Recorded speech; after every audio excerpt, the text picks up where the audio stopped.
Muy bien, estudiantes, el tema del día de hoy es cultura romana. La ubicación es en el valle del río Tíber, región del Lacio, Italia central. La cultura romana, estudiantes, eh, se desarrolla en la llamada Edad Antigua. Bien, en la Edad Antigua. Bien, vamos a ir de repente, vamos a dejar de compartir esto un momento, para ver la ubicación, ¿no? Cómo localizamos esta cultura. Un segundito, vamos a... Ya, a ver.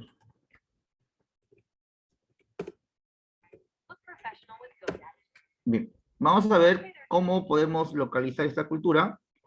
A ver, aquí estás.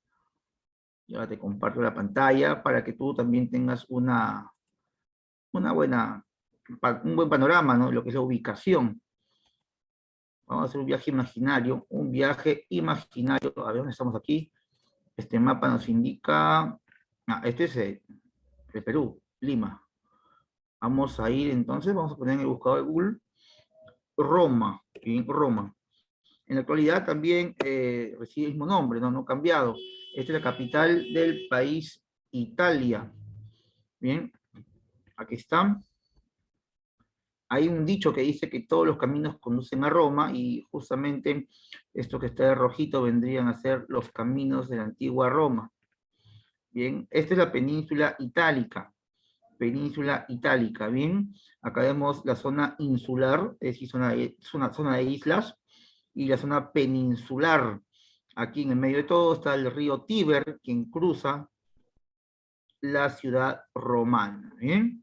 Esta es la ubicación y de aquí se va a ir expandiendo. Roma tiene tres periodos, monarquía, república e imperio. La monarquía se va a dar básicamente en esta zona. Toda esta zona vendría a ser el periodo de la monarquía. Ya en la república se va a ir expandiendo.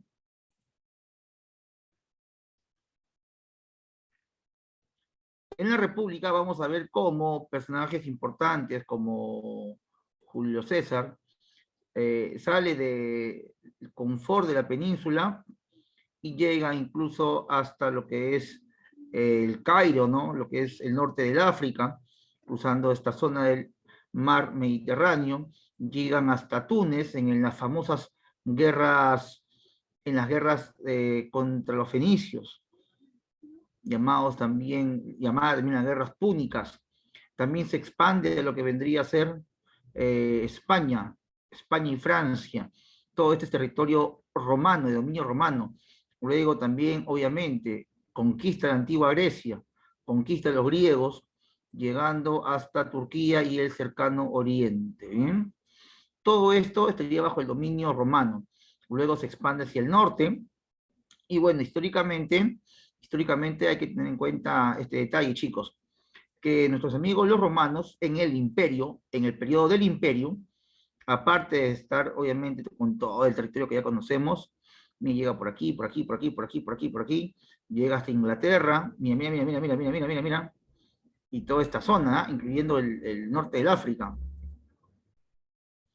conquistó, así es, casi toda Europa. Pero mira, esta zona de Alemania actual no la conquista. Acá vivían los prusianos o los alamanes o prusianos, ¿bien?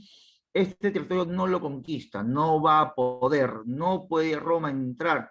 Es por eso que hasta 1914, antes de la Primera Guerra Mundial, los alemanes sostenían que era la raza más fuerte de Europa y del mundo, porque históricamente ellos nunca fueron conquistados. Bien, ahora sí, vimos la ubicación, sabemos que tuvo territorios tanto en Francia, Inglaterra, Austria, Grecia, cercano Oriente y el África. Todo este territorio fue romano, ¿no? Algo único, ¿no? Muy contundente. Bueno, también podemos ver el Tahuantinsuyo, en la historia del Perú también logró gran parte del continente, ¿no? Conquistó gran parte del continente de nuestros antepasados peruanos. Bien, aquí estos tres periodos que te mencionaba, monarquía, república e imperio. La monarquía se caracteriza por las guerras, república también, y el imperio ni qué hablar. Todos los periodos de Roma son muy sangrientos y llenos de combates, batallas por la expansión y el poder. Si hablamos de el máximo aporte de los romanos a la humanidad, no te olvides que es el derecho romano. Ahora bien, hablemos de la monarquía. Cuando hablamos de la monarquía, hablamos de los reyes. Los reyes de Roma se dividen en dos dinastías. La primera dinastía es la dinastía latina. Luego vendría la dinastía etrusca. ¿Bien? Dinastía latina y otra etrusca. En la dinastía latina vemos a Rómulo, el primer rey de Roma, fundador de Roma, quien es conocido por la historia con su hermano, ¿no? Rómulo y Remo, quienes fueron amamantados por la loba, una loba. A ver, chicos, ¿quién recuerda el nombre de la loba? ¿Cómo se llamó la loba que amamantó a estos gemelos? Comienza con L, termina en A. Lupa, Lupa, por ahí, ahí está, muy bien, Cristian. ¿Quién más me dice? A ver, ¿quién más? ¿Quién más conoce el nombre? Cristian, el nombre es, o sea, sí es el nombre de la loba. A ver, Eva Esquivel, dime quién fue la loba. Ethel Espinosa. ¿Sabes el nombre de la loba? Muy bien, vamos a decir el nombre. La loba se llama Luperca. Ahí está Katia, excelente. La loba Luperca. Nombre medio raro, ¿no? Bien, pero esto es más que todo en la parte de literatura, porque Roma tiene, bueno, varios periodos, en la cual el periodo histórico viene a raíz ya del periodo etrusco. O sea, después de los latinos vienen los etruscos y ellos van a escribir la historia de Roma. Lo que conocemos de los latinos es básicamente por vías orales. Y bueno, hay mucha imaginación, ¿no? Decir que una loba amamantó a dos niños es casi imposible. No creo que se haya documentado algo similar, que un lobo, un animal carroñero, alimente a dos niños. Yo creo que si un lobo o una loba ve dos niños, se los come, ni lo piensa, ni te pide permiso. Bien, sin embargo, se sabe que estos dos jóvenes fueron criados por una señora que se dedicaba a esa vida inquieta de las noches, ¿no? Claro, recuerda que en Roma uno de los, bueno, Cristian, ese es parte de un dibujo animado, ¿no? Mowgli, ¿no? No. Eh, Rómulo y Remo fueron criados por una señora que se dedicaba a la prostitución. La prostitución en Roma era muy común, era muy normal. Si bien es cierto, no fue normalizado, no era algo lo cual uno se podría sentir orgulloso, si ejercías este oficio, era muy común, ¿no? Nadie se escandalizaba, ¿no? Sin embargo, Rómulo y Remo fueron amamantados por una prostituta. En Roma le decían laicas o lobas también, ¿no? Entonces, por eso es que se dice que fueron criados por una loba, cuando en realidad fueron criados por una prostituta. Bien, es parte de la literatura, ¿no? Obviamente hay otras versiones, pero esta es la más acertada. Rómulo, como primer gobernador de Roma, va a crear el Senado, crea el Senado y es el primer paso para crear un Estado, o sea, ordenó la nación romana. Luego de Rómulo sigue Numa Pompilio. Numa Pompilio crea la organización religiosa, crea el orden de los dioses. Edificó el templo del dios Jano, que cuentan que era primero fue un rey, Jano era un rey que es poseído por justamente Neptuno, llamado también Poseidón. Entonces, este dios le da poderes a Jano y lo convierte en un dios. Otro dios más, ¿no? Una fusión de dioses, el dios Jano. Tulio Hostilio, recordado por su hostilidad, él era un rey muy aguerrido, e inicia la expansión de los romanos. Anco Marcio, tenemos aquí a 4 reyes, Rómulo, Numa Pompilio, Tulio Hostilio y Anco Marcio. No te puedes olvidar de estos 4 reyes. Son los primeros en lo que vendría a ser la lista de reyes. Preguntas de exámenes que hayan venido con respecto a esto, sí, porque los chicos se confunden, porque la pregunta común de un examen es, ¿quién fue el último emperador de Roma? Y el último emperador es Rómulo Augustulo. Pero yo he visto que Villarreal, por ejemplo, ha puesto, ¿quién fue el último rey latino? Último rey latino, Anco Marcio. Ancomarcio, bien, Ancomarcio es el último rey latino. Es recordado porque él es comarcio, comerciante. Ancomarcio es comerciante, construye el puerto para continuar con el comercio romano a orillas del río Tíber. Rómulo, Numa Pompilio, Tulio Estilio y Ancomarcio son los primeros reyes y no te puedes olvidar de eso. Luego viene ya un periodo más con más datos, debido a que ellos conquistan a los latinos y destruyen la información latina para que los etruscos queden perennes en historia. Ahí aparece Tarquino Prisco, el antiguo, es un rey etrusco apodado el embellecedor de Roma, él embellece Roma. Tarquino Prisco, o Tarquino el Antiguo, embellecedor de Roma, porque construye el foro romano, también hace la cloaca máxima, el circo y el templo a Júpiter.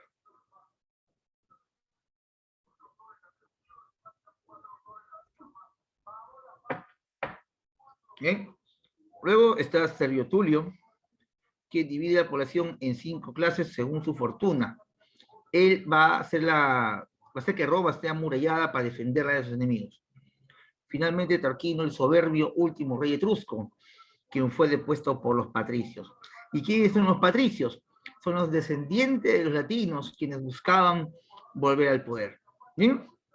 Entonces tenemos ahí 2 dinastías, latina y etrusca. Dentro de los latinos, te voy a repetir, Rómulo es el primer rey. Rómulo es recordado por la historia de Rómulo y Remo. Cuando te hablan de Rómulo y Remo, te hablan de la creación de Roma. Pero para hablar de la creación de Roma, también hay otra leyenda, u otra historia. La otra historia que te habla de la creación o la formación de Roma es el rapto a las Sabinas. Rapto a las Sabinas. Y las Sabinas eran las mujeres de los sabinos. Los sabinos estaban en guerra con los romanos, pero los romanos invitan a los sabinos a hacer la paz y le hacen una gran cena para así engañarlos y derrotarlos. El objetivo de los romanos era que Roma había sido edificado solamente con hombres y no tenían mujeres. Entonces, para poder atraer a las mujeres, invitan a los sabinos con sus esposas e hijas. Ellos envenenan a los sabinos, los engañan y se quedan con sus esposas y con sus hijas. Así nace Roma, producto de una violación masiva a las Sabinas. Entonces tienes aquí 2 datos importantes. ¿Cuáles son las historias o las leyendas que narran la creación de Roma? Ya sabes. Primero, Rómulo y Remo. Y segundo, el rapto a las Sabinas. Así comenzamos con la historia de la monarquía. Monarquía es una forma de gobierno basada en reyes, no te olvides.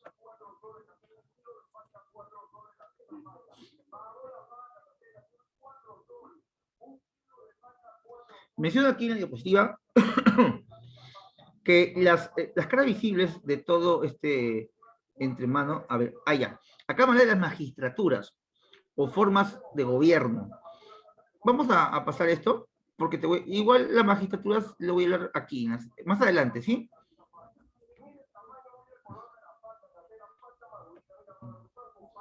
Para hablar de las magistraturas, que eran puestos del Estado, hay que conocer a la sociedad romana.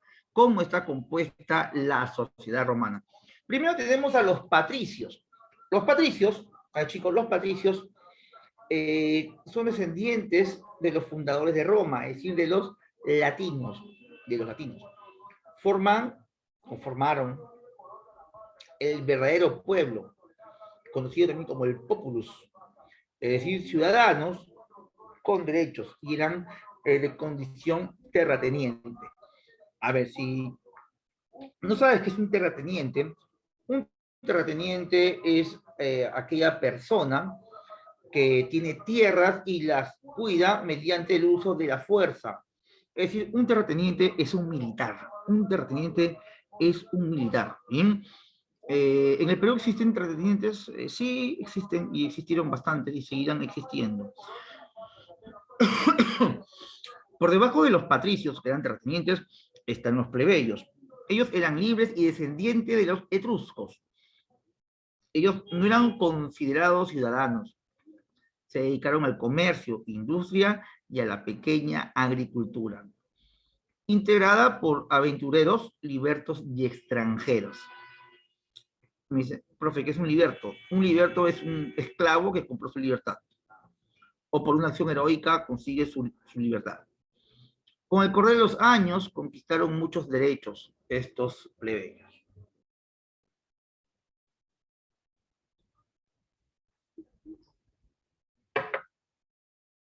Hasta ahí, chicos, hasta ese punto está claro, ¿no?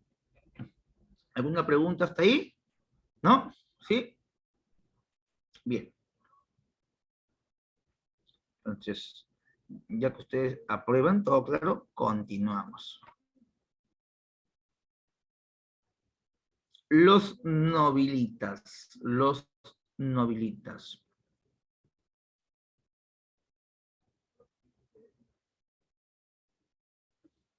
Durante la etapa de la República surgió esta nueva clase social.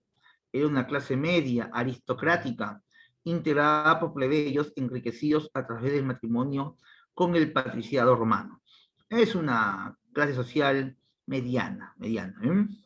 Los nobilitas. Luego están los clientes. Un cliente era un hombre de condición libre, pero acogidos o adoptados, con protección por un pater familis. ¿Qué es un pater familis? Es la cabeza de un hogar. Recuerda que esta cabeza de hogar tiene derechos y deberes dentro de la familia como si fuese el dueño de cada integrante. Si el pater familis cree que es conveniente castigar a uno de ellos con la muerte o a un miembro de la familia, esta decisión se va a respetar. Bien. Ahí está, me está preguntando. Un patricio es un ciudadano. Un patricio es un hombre con todos los derechos en Roma. Lo que ocurre es que estamos viendo las redes sociales y aquí, aparte de nobilites y clientes, hay también patricios y plebeyos. De todos ellos, solamente el patricio tiene todos los derechos. Y el derecho más importante de ellos era el gobernar. Luego los plebeyos van a luchar en guerras civiles para adquirir más derechos y los van a lograr. El derecho más importante de los plebeyos, comparado con los patricios, es que van a conseguir la igualdad ante la ley. Bien, pero en general el patricio es un descendiente del fundador de Roma y es un ciudadano con derechos. El plebeyo es un ciudadano, perdón, es un no ciudadano, pero hombre libre, ¿no? Ya luego se convierte en ciudadano con el pasar de los años. El nobilitas es un aristócrata, clase media, no es parte, no es un ciudadano, pero es un hombre libre que vive en Roma. ¿Qué diferencia entre un ciudadano y un hombre libre? Es que el ciudadano sí puede gobernar, el hombre libre no. Tiene voz, pero no voto. Finalmente aquí el cliente, antes de los esclavos, era hombre de condición libre, pero acogidos y adoptados por los paterfamilies. Era algo así como bueno, pues, ¿no? Un adoptado, pues, no le dice.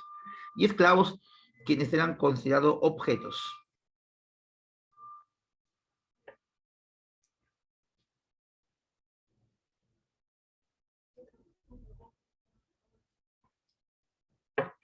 Como te decía, los, los plebeyos lucharon por sus derechos.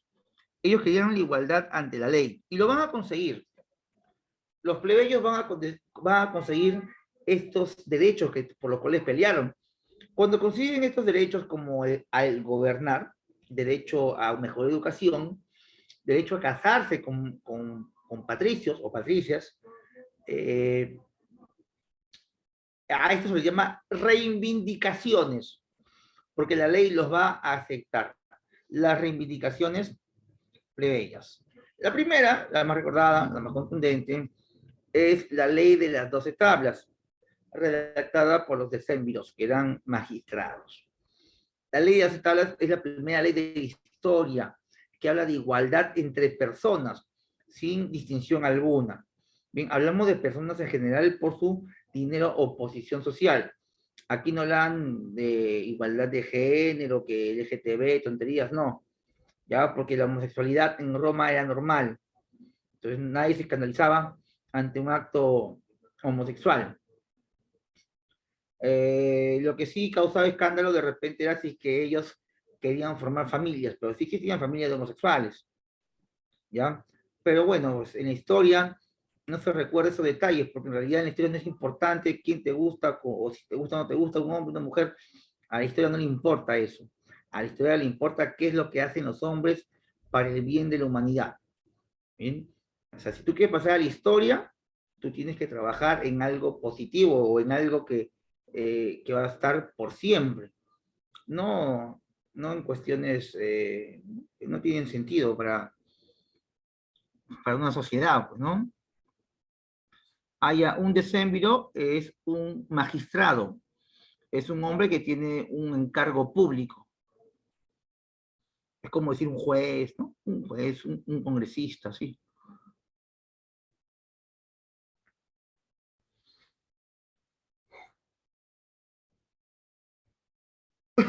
Perdón. Bien, continuamos. Uy, ¿qué pasa acá? Uy,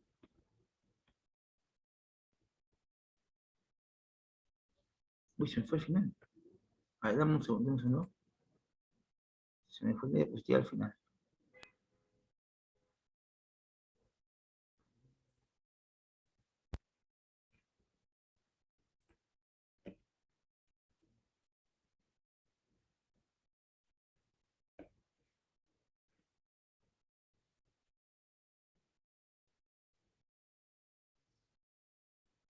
Eso ya lo hemos visto. Dame un segundo. Bien, bien, bien. Ahí está. Ya se me fue la diapo al final, después al inicio. Estábamos aquí en la sociedad romana. Patricio eran ciudadanos, plebeyos no ciudadanos, pero hombres libres, nobilitas, clase media, aristócrata, clientes adoptados con paterfamilias, esclavos eran objetos. Luego vimos las reivindicaciones plebeyas, la primera y más importante, ley de las 12 tablas. Ahora vamos a ver la ley Canuleia. La ley Canuleia mencionaba que un plebeyo se puede casar con un patricio. Esa es la ley Canuleia. Importante, ¿ah? O sea, aquí el tema no era si me caso con hombre, mujer con mujer, no, porque eso no, te vuelvo a repetir, o sea, ¿a quién le importa si te gusta un hombre o una mujer? A nadie, al Estado no le importa. El Estado se encarga de cosas realmente tangibles. Por ejemplo, que se case un hombre con todos los derechos con una mujer sin derechos. Eso puede causar un problema para los hijos, porque los hijos nacerían con qué? Con derechos o sin derechos. Eso afecta la vida política de Roma. Entonces, la ley Canuleia, ¿qué hacía? Normalizaba el matrimonio. Ojo, y no es que venía el plebeyo con su cartel frente al Senado, oiga, hágame caso, ay, me beso con mi patricio, no, esto es resultado de una serie de enfrentamientos armados con cientos de muertes. Aquí nada que el romano protestaba con su banderita de muchos colores, ¿no? Roma chapazo, espada y mataban que tenían que matar hasta que le hagan caso. Y bueno, los plebeyos lo hacen. Te digo que la historia de Roma es sangrienta. La historia de Roma no es una historia de flores ni de jazmines. La ley licinia también es una ley que establece que uno de los cónsules debe ser de origen plebeyo. Lo que ocurre es que el cónsul en Roma es aquel que gobierna. Luego de la monarquía en la república, el cónsul, bueno, gobernaba junto, bueno, eran dos cónsules, ¿bien? Dos cónsules, pero dos cónsules tenían el origen patricio, tenían que ser patricios, o sea, ciudadanos, pero los plebeyos, que eran muchos más que los patricios, reclamaron el derecho también a gobernar. Es por eso que con esta ley licinia, los romanos van a ser gobernados por un patricio y por un plebeyo.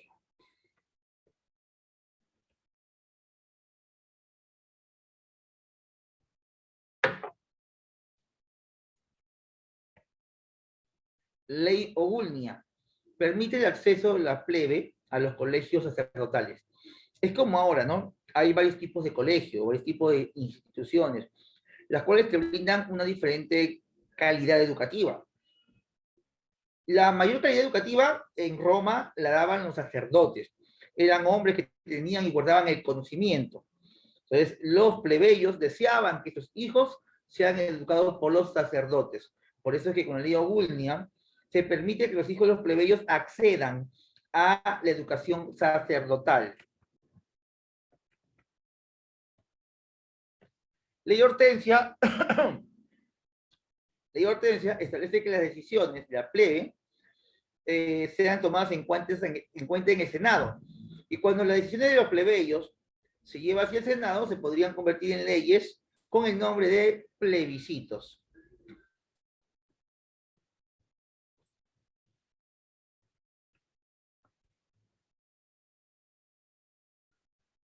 Ahora sí, vamos a lo que vendría a ser las magistraturas. Aquí está de manera completa que es un magistrado llamado cuestor. El cuestor, vamos a resumirlo. Ya. Bien, una vez cubiertos los requisitos previos para un plebeyo, un patricio, y habiendo alcanzado los 27 años de edad, la cuestura era el primer escalón del curso, o del cursus honorum, y no poseían imperium, es decir, mandato.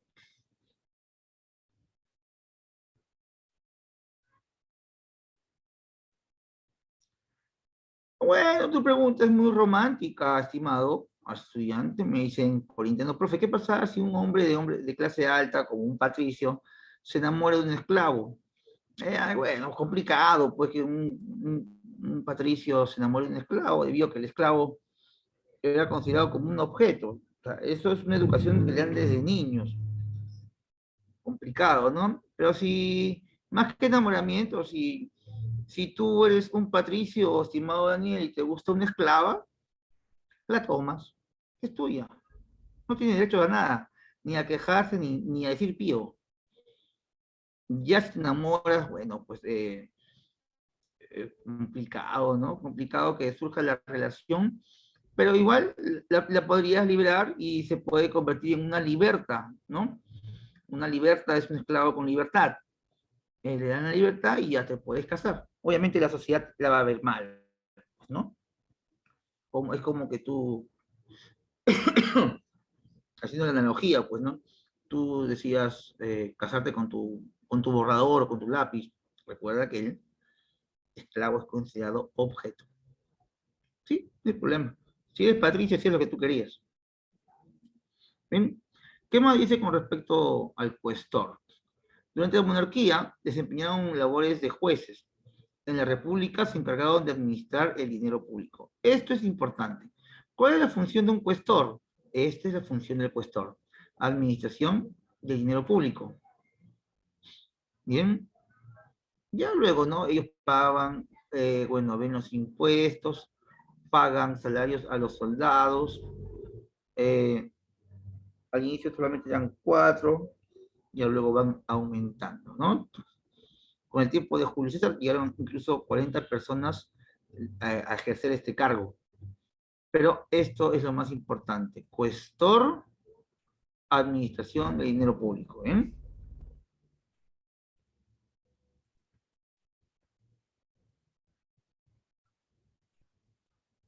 Los ediles, los ediles. De repente has escuchado, ¿no? La gestión edil o la gestión municipal. Edil viene de municipalidad. Y justamente la función de un edil es básicamente la función de un alcalde. Bien, el edil vendría a ser un alcalde. Magistrados menores, antepasados de nuestros actuales alcaldes. Me quedo con esto. Función del edil, función del alcalde. Administraban, ¿qué cosa? Las ciudades romanas. Debían sobrepasar los 36 años para acceder al cargo.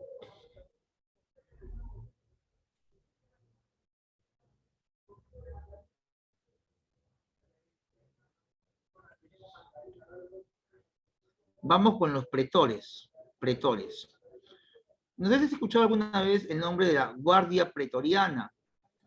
La Guardia Pretoriana es muy famosa porque cuando tú ves, por ejemplo, un documental, una serie, una película de Roma, Siempre se ve ahí a la famosa guardia pretoriana. Es imposible que no las veas en cualquier hecho de Roma. Siempre estaban ahí. Eran los encargados de administrar justicia. Recuerdo mucho los casos de la muerte de Calígula, la muerte de Nerón, la muerte de muchos emperadores estuvo en manos de la Guardia Pretoriana. La Guardia Pretoriana eran los que ejecutaban las órdenes de los pretores, porque el pretor era encargado de administrar justicia. Para ser un pretor necesitabas tu mínimo tener 39 años. Bien, su número fue aumentando con el transcurso del tiempo, ¿no? Siendo al inicio unos cuantos, luego ya cientos de ellos. Bien, la Guardia Pretoriana, los pretores.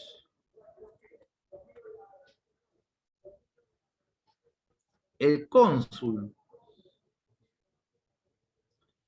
Bueno, acá dice, ¿no? En el tiempo de la República, este es el tiempo de la República, ya no en la monarquía, sino en la República, es la máxima figura romana. Bien, ellos son básicamente los jefes del Estado.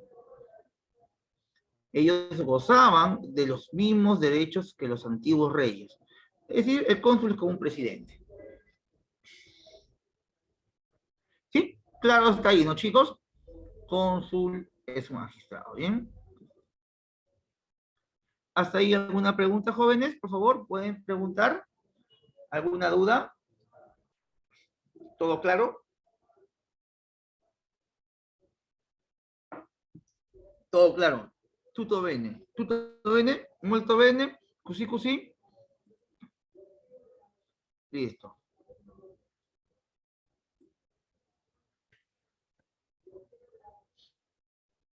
El tribuno de la plebe. Esto me gusta mucho, esa parte, ¿no? Recuerdo mucho la universidad, donde... ¿Cuál fue el mayor aporte de quién, estimado estudiante? ¿De los cónsules o en general a quién te refieres? Mayor aporte de Roma es el derecho. Claro, el derecho romano. El derecho es el máximo aporte de todos estos señores. Así como de Grecia, el máximo aporte de la democracia. Así como de los fenicios, el alfabeto. Así como de los hebreos, la religión monoteísta. Vayamos al tribuno de la plebe, básico. Producto directo de las luchas patricio-plebeyas por una mayor representación del gobierno de los segundos. En rigor, difícilmente podríamos considerar como una magistratura. Lo que ocurre, que chicos, como te mencioné ya desde el inicio, entre plebeyos y patricios siempre hubieron problemas. Los patricios eran los ciudadanos y los plebeyos querían ser ciudadanos. Obviamente que esto no le convenía a los patricios porque se le acortaban sus beneficios, se le acortaba su riqueza, pero los plebeyos lucharían por estos derechos. Y cada vez que querían ponerse de acuerdo o mandar un comunicado al Senado, ellos elegían a un tribuno de la plebe, es un representante, algo así como un premier. Acá dice que primero 2, después 4 y finalmente 10. Era un cargo exclusivo de los plebeyos, porque ellos representaban a los plebeyos. Se encargaban durante el año de su mandato en defender la vida y los intereses de la plebe contra el poder omnímodo de los patricios, poder plutocrático. Los censores, su nombre lo dice, hacían censos. ¿Para qué hacían censos? Para saber cuánta población había. Profe, ¿y son importantes los censos? ¿Alguien sabe para qué sirve un censo? ¿Ustedes han sido censados alguna vez? ¿Sí? ¿Qué es un censo? A ver, chicos, ya, pues nivel tú y pollito, tú tienes que saber qué es un censo. Daniel Segarra, ¿qué es un censo? ¿Mm? Te leo o te escucho, como quieras. Daniel, ¿qué es un censo?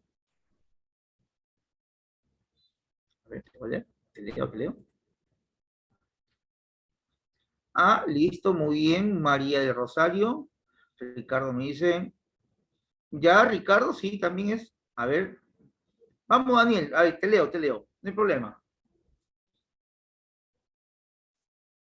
Ya, sí, sí, sí, más o menos, sí, no te preocupes, no estés sabiendo. A ver, un sensor es una herramienta en la cual, ahí está, me mandan, mm, ahí está, es una herramienta la cual nos ayuda a saber la cantidad de población, ¿no? Ahí está Ricardito Rioja siempre con sus aportes, pero estás en mensaje privado, así que nadie lo va a leer.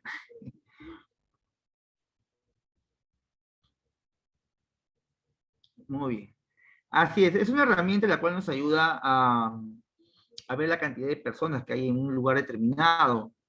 El censo no solamente nos ayuda a saber la cantidad, sino es que es una herramienta para poder cobrar impuestos.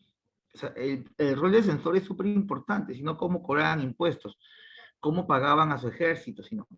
Bien, censores cada 5 años entre dos antiguos excónsules asumían el control total sobre las costumbres. Esto lo convertía en la más alta autoridad moral del Estado. El censor.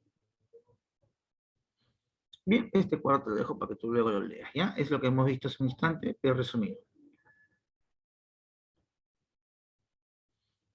Siguiente punto, a ver, vamos a ver el siguiente punto. La República, ¿cómo se desarrolla la historia de la República? La historia romana es lo máximo, ya es lleno de guerras, romances, eh, intrigas. O sea, si tú crees que la política peruana es mala, monza, aburrida, qué sé yo, denigrante, putrefacta, la República Romana no se queda atrás, también tenía su cochinadita. ¿No te imaginas tú, por ejemplo, a Mister Acuña, plata como cancha en Roma? ¿Te lo imaginas? Sabes que Acuña hoy está acusado de narcotráfico, ¿no? Lo han acusado, está con orden de captura en Estados Unidos. Parece que se va preso el señor. Es lo último que ha salido. Acá también hubo esto, pero acá no te ponían orden de captura, acá te iban y te mataban de frente. O sea, si al Senado no le gustaba, va a matarlo. Va a matarlo. Por ejemplo, Julio César, que era un hombre súper importante en la política romana, se le ocurre, ¿no? De repente enredarse, ¿no? Un romance con Cleopatra. Y a Julio César se le encargó que vaya a Egipto a conquistar Egipto. Pero Julio César no conquistó Egipto, hizo una alianza con Egipto. O sea, unió Egipto y Roma mediante una alianza. Y el Senado no quería ninguna alianza. ¿Para qué quiero una alianza con un imperio que está muriendo? Yo quiero dominarlo. Y bueno, pues como Julio César desobedeció, lo mandaron a matar. ¿Y quiénes matan a Julio César? Sus propios estudiantes, sus propios alumnos, los hermanos Graco, perdón, los hermanos Brutus y Casio. Casio y décimo Bruto fueron los cabecillas de la muerte de Julio César. Y lo matan, lo apuñalan. Y Julio César cuando cae al suelo los ve a sus alumnos cómo lo apuñalaban. Una novela, la República Romana. La historia de la República dice, se inicia con la conquista de Italia, toda la península, y eso significó casi un periodo de 200 años de guerra, 200 años. ¿Ya? O sea, imagina, pues el Perú tiene recién 200 años, ¿no? Nuestro bicentenario. Ya te imaginas todo ese periodo lleno de guerras, ya. Ese periodo de 200 años es cómo se forma Italia como república. 200 años de guerra. Entre ellas está la guerra contra los etruscos, latinos contra etruscos. La guerra contra los ecos y volscos en lo que es Europa Oriental. Roma no, Roma pierde.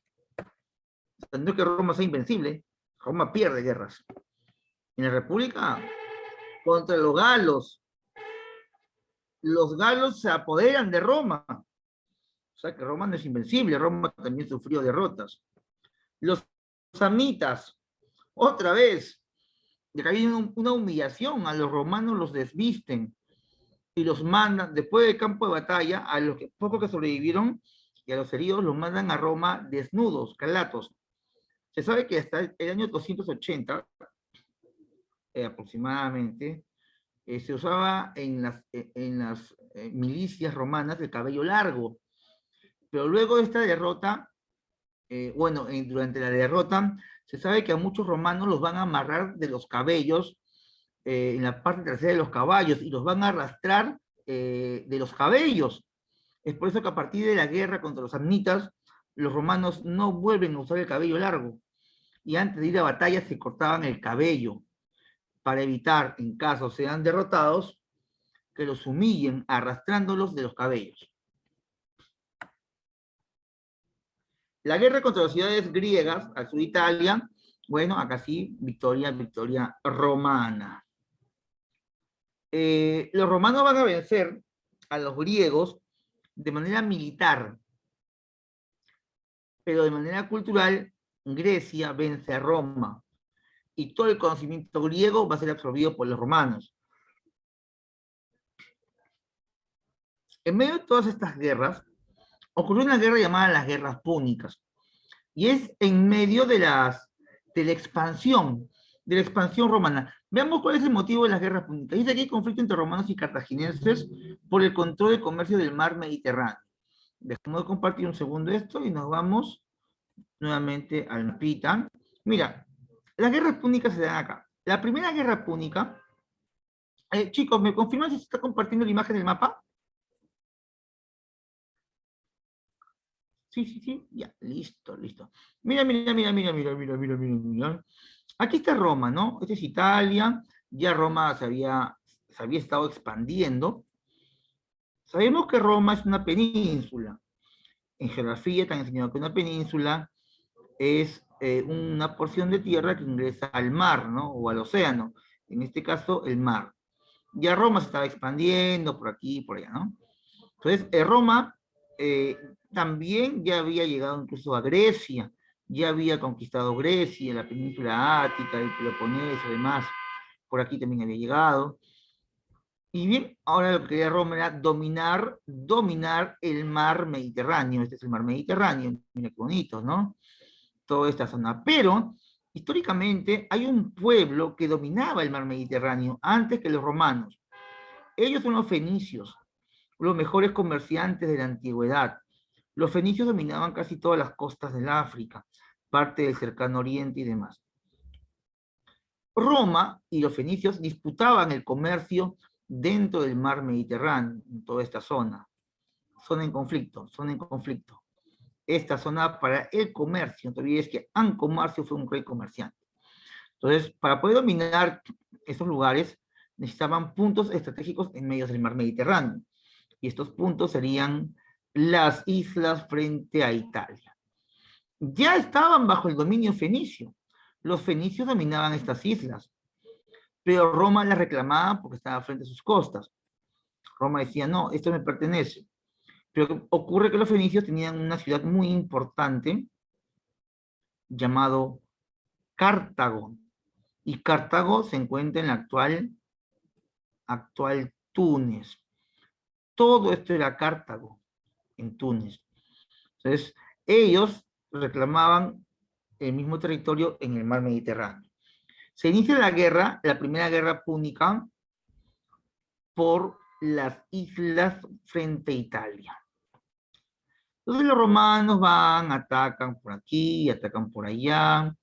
Los cartagineses se defienden encabezados por un señor llamado Amílcar Barca. Amílcar Barca. Los defienden, atacan por aquí y por allá. Finalmente van a vencer los romanos. Roma se apodera de las islas de Italia y Cartago, bueno, firma la paz y dice, bueno, ya no, voy a desistir ante mi existencia, voy a renunciar a ti, isla de Italia. pero voy a irme hacia otro lado. Mire por acá y quiero irme por aquí. Me voy a España, ¿no? A España. Aquel tiempo España era conocida como la tierra de los conejos. Bien, en esta zona había un río, el río Sagunto. El río Sagunto. Bien. Los romanos tenían aliados en esta zona de la actual Andorra por Mónaco y le pidieron a los cartagineses que cuando ya perdieron las islas, ya quédense en España, pero no crucen el río Ebro. El río Ebro bañaba la ciudad de Sagunto, en Andorra. Aquí estaba Sagunto, aliado de los romanos. Entonces, y lo separaba de Cartago, la nueva Cartago que está en España, fue el río Ebro. ¿Bien?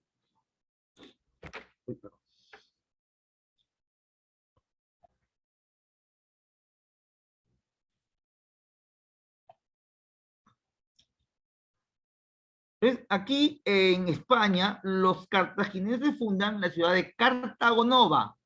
Aquí se fundó Cartagonova en España. Encabezados por Amílcar Barca. Amílcar Barca, ¿bien? Amílcar Barca. Y bueno, y otros personajes más. Y ahí acabaría la Primera Guerra Púnica. Derrota de los cartagineses en el mar Mediterráneo, pero la fundación de Cartago Nova, firmando el Tratado de Ebro, y le dijeron que no avancen hacia la ciudad de Sagunto. Esa es la Primera Guerra Púnica. Borramos todo. Te comparto nuevamente la diapositiva. Y bien, veamos nuevamente el texto. Conflicto entre romanos y cartagineses por el control del comercio en el mar Mediterráneo. Primera Guerra Púnica, lo que te expliqué. Zona disputada, Italia insular, es decir, las islas, Sicilia, Cerdeña y Córcega. Acciones bélicas, combate de Miles, combate de las islas Égates, Cartago, pierde la hegemonía en el Mediterráneo y Roma se apodera de Italia insular. Asdrúbal, sobrino de Amílcar Barca, funda en España Cartago Nova, que significa la nueva Cartago, y firma el tratado del río Ebro, donde, acuerdan, en no pasar nunca el río y no atacar a Sagunto, que es una ciudad aliada de los romanos. Pasan unos cuantos años, recuerda que la Primera Guerra Púnica se da del 260 al 240. Luego, en el 218, 201 a.C., se da la Segunda Guerra Púnica. ¿En qué consiste la Segunda Guerra Púnica? Vamos al mapa. Luego de unos cuantos años, España, donde estaba Cartago Nova, se había convertido en una potencia comercial. Túnez, la antigua Cartago también. Roma lo miraba feo. Aquí en Andorra estaba Sagunto. Y bueno, los vencidos en la Primera Guerra Púnica querían cobrar venganza. Y uno de ellos fue el señor Aníbal Barca, quien declara la guerra a Roma. Los romanos, al recibir la declaración de guerra por parte de los cartagineses, alistan sus tropas aquí, en las islas de Italia, esperando un ataque frontal de los cartagineses. Pero ocurre que Aníbal Barca llevaría las tropas de Cartago no hacia Roma de manera directa, sino decide llevárselo por otra ruta, que sería por el norte del África, cruzan por Gibraltar, se unen con Cartago Nova, siguen avanzando hasta el río Ebro, ciudad de Sagunto, y atacan la primera ciudad romana. Los romanos aún creían que los iban a atacar de manera directa y no refuerzan la retaguardia. Siguen avanzando, hay varias batallas, varias ciudades se unen a los cartaginenses y atacan finalmente a los romanos por la parte trasera, habiendo batallas importantes como la batalla de Canas, donde Roma es derrotada definitivamente. Las tropas de Roma, los romanos, se van a quedar en las islas, esperando las órdenes de sus magistrados. Y desde el mismo centro de Roma, deciden no atacar a Aníbal Barca por esta zona, y menos defender Roma, sino a ellos les ocurre, mira, ya que todo el ejército de Aníbal Barca y Cartago estaba por acá, ¿qué tal si atacamos a sus pobladores? Y los romanos se van con todo contra Cartago Nova o Nova Cartago, atacando esta ciudad y secuestrando a la familia de Aníbal Barca, a los cuales ejecutan, los matan, los decapitan, y luego de España vienen hacia Túnez. Bien, hacia esta zona. Luego que llegan a Túnez, el Congreso o el Senado cartaginés pide a Aníbal Barca que venga a ayudarlos. Y Aníbal Barca decide dejar Italia, Roma, y los romanos, sin defender el centro de Roma, vencen a Aníbal Barca, porque Aníbal se va hacia el mismo Cartago a pelear con los romanos. Y aquí Aníbal Barca es derrotado por un guerrero llamado Escipión el Africano. Bien, lo compartimos en las diapositivas ahora. Escipión el Africano. Una cosita, pues Escipión era un saiyajin. Mira, acá te habla de nuestro amigo Aníbal Barca. Victoria de Aníbal, batalla de Sagunto, Tesino, Río Trevia, Tres de Mino, Canas. Pero ya en el mismo Cartago se da la batalla de Sama, último decisivo enfrentamiento donde Escipión el Africano vence a los cartagineses. Bien. Viene la Tercera Guerra Púnica, que no fue una guerra, ¿no? Fue una masacre, porque los romanos apenas vieron que los cartaginenses se estaban recuperando después de la Segunda Guerra Púnica, ni bien vieron una señal de recuperación,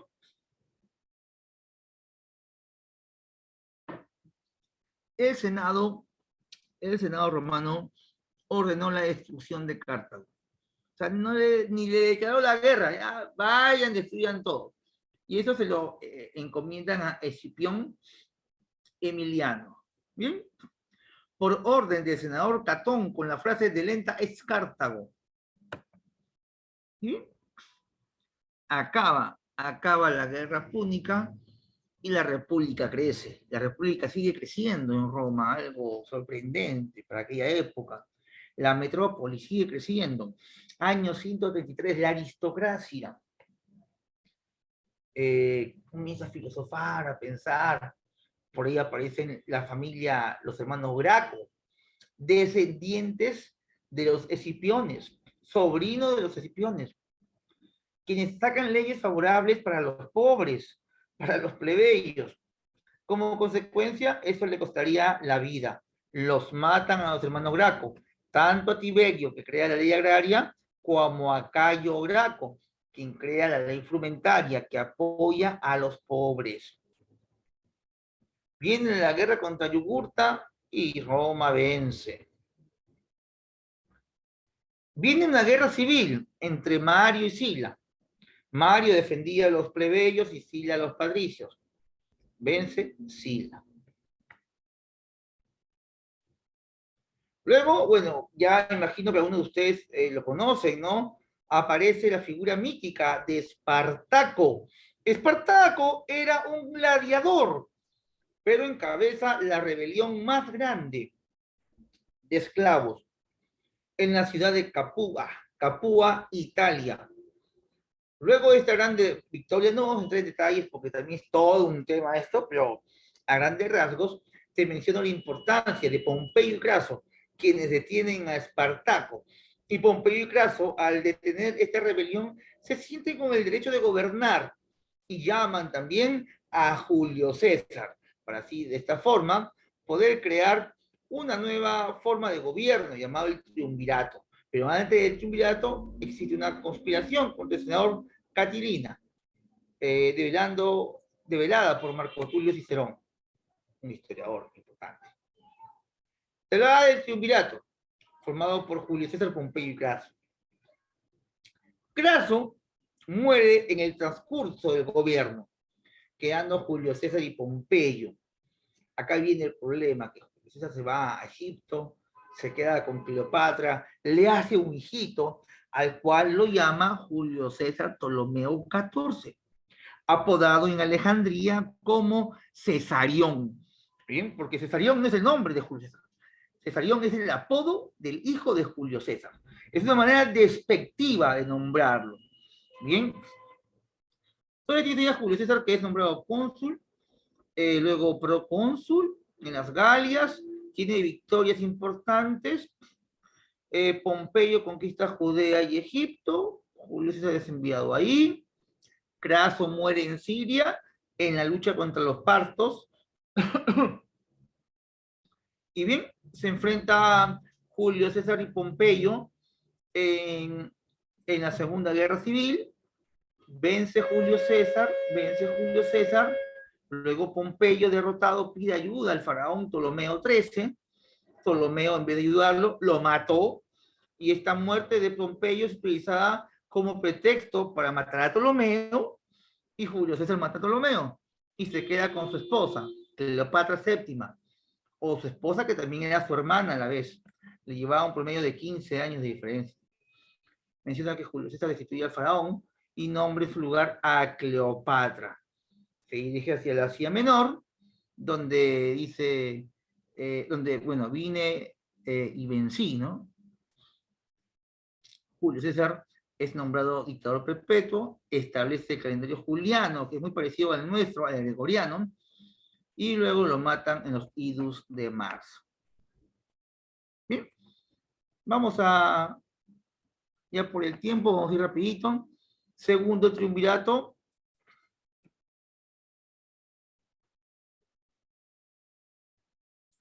Ay, chicos, ahí me dicen, ya estamos con el tiempito.